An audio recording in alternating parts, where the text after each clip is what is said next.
حضرات، نبی کریم علیہ السلام کی شان کو قرآن کریم سے متعلق اس طرح سے بیان کرتا ہوں. میں نے قرآن سے پوچھا، قرآن آقا کا چہرہ بتا. قرآن کہتا ہے والضحیٰ. میں نے قرآن سے پوچھا، قرآن آقا کی سنت بتا. قرآن کہتا ہے واللیل اذا سجا.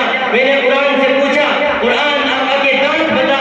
قرآن کہتا ہے یاسین. میں نے قرآن سے پوچھا، قرآن آقا کا سینہ بتا. قرآن کہتا ہے الم نشرح لک صدرک. میں نے قرآن سے پوچھا، قرآن آقا کا ذکر بتا. قرآن کہتا ہے ورفعنا لک ذکرک. میں نے قرآن سے پوچھا، قرآن آقا کی یتیمی بتا. قرآن کہتا ہے الم یجدک یتیما فآویٰ. میں نے قرآن سے پوچھا، قرآن آقا کا شہر بتا. قرآن کہتا ہے لا اقسم بہذا البلد. میں نے قرآن سے پوچھا، قرآن آقا کی صفات بتا. قرآن کہتا ہے شاہدہ مبشرہ نذیرہ داعیا الی اللہ سراجا منیرا. میں نے قرآن سے پوچھا، قرآن آقا کی ختم نبوت بتا. قرآن کہتا ہے ما کان محمد ابا احد من رجالکم ولکن رسول اللہ وخاتم النبیین. میں نے قرآن سے پوچھا، قرآن آقا کا زمانہ بتا. قرآن کہتا ہے والعصر. میں نے قرآن سے پوچھا، قرآن آقا کا یاد بتا. قرآن کہتا ہے اولئک علی ھدی من ربہم واولئک ھم المفلحون. حضرات، حضور کی آمد سے پہلے پوری دنیا کے اندر جہالتوں کا دورہ تھا. انسانی قدریں ناپید تھی، انسانی تعصب عروج پر تھا. کہیں پانی پینے پلانے میں جھگڑا، کہیں گھوڑے آگے بڑھانے میں جھگڑا. یوں ہی روز ہوتی تھی تکرار ان میں، یوں ہی روز چلتی تھی تلوار ان میں. انسانیت امن کی متلاشی تھی، پھر رحمت خداوندی کو جوش آیا.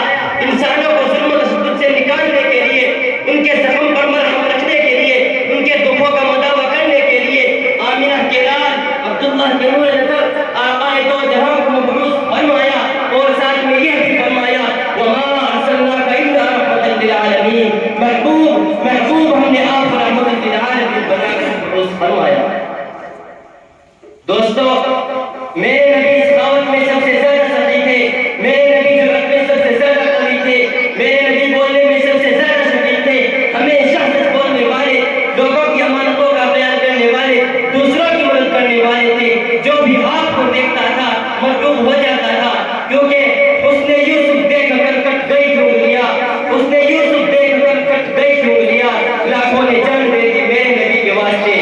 اور کسی نے بہت ہی اچھی بات کہی کہ اب میری نگاہوں میں جستا نہیں کوئی، اب میری نگاہوں میں جستا نہیں کوئی. جیسے ہیں میرے سرکار ویسا نہیں کوئی. ان سا تو ہنسی آنکھ نے دیکھا نہیں کوئی. یہ شان طاقت ہے کہ سایہ نہیں کوئی. اے ظرف نظر دیکھ مگر دیکھ ادب سے. اے ظرف نظر دیکھ مگر دیکھ ادب سے. سرکار کا جلوہ ہے تماشا نہیں کوئی. سامعین بات مکی، ایک مومن کے لیے، ایک مسلمان کے لیے، ایک کلمہ گو کے لیے نبی کی ذات گرامی ہر لحاظ سے مرتبہ و مرتبہ ہے. وہ ایمان اعتقاد کا منبع ہے. یہ زمین و آسمان، چاند سورج ستارے، مشرق و مغرب میرے نبی کی ذات کے اندر گم ہے. اس کے عقیدت کی آن ہر رنگ و بو میں، لیلا و دن میں، بہتے ہوئے چمن میں، کلیوں کی مہک میں، ہواؤں کی لہر میں، بلبل کی چہک میں نظر آتی ہے. میرے نبی تو بڑا علماء ہے، ہماری پہچان حد سے بھی بالا ہے. اور یہی نہیں، نبی نے پوری انسانیت کو پیغام نجات دیا، کفر کے اندھیروں کو مٹا دیا، جہالت کا گلا کھول دیا، رات پات کے بت توڑ ڈالے، حسب و نسب، اونچ نیچ، کالے گورے، امیر غریب، اعلیٰ ادنا کو فرق مٹا دیا. اور یہی نہیں، میرے نبی کی ہر چیز بڑی نرالی تھی. آپ کا طرز تکلم بڑا پیارا تھا. جب آپ تکلم فرماتے تو یوں محسوس ہوتا جیسا کہ موتی مل رہے ہو. آپ کی زلف مبارک سے سورج اپنی گرنے بکیرنا سیکھتا تھا. آپ کے دردوں کی چمک سے چاند بھی شرما جاتا تھا. آپ کی نگاہ کرم جس پر پڑ جاتی وہ سمجھ جاتا تھا. آپ کے ساتھ جو متصل ہوتا وہ پھول بن کر سارے عالم کو معطر کرنے لگتا تھا. آپ جیسا حسین جمیل نہ کوئی پیدا ہوا اور نہ قیامت تک پیدا ہو سکتا. اس لیے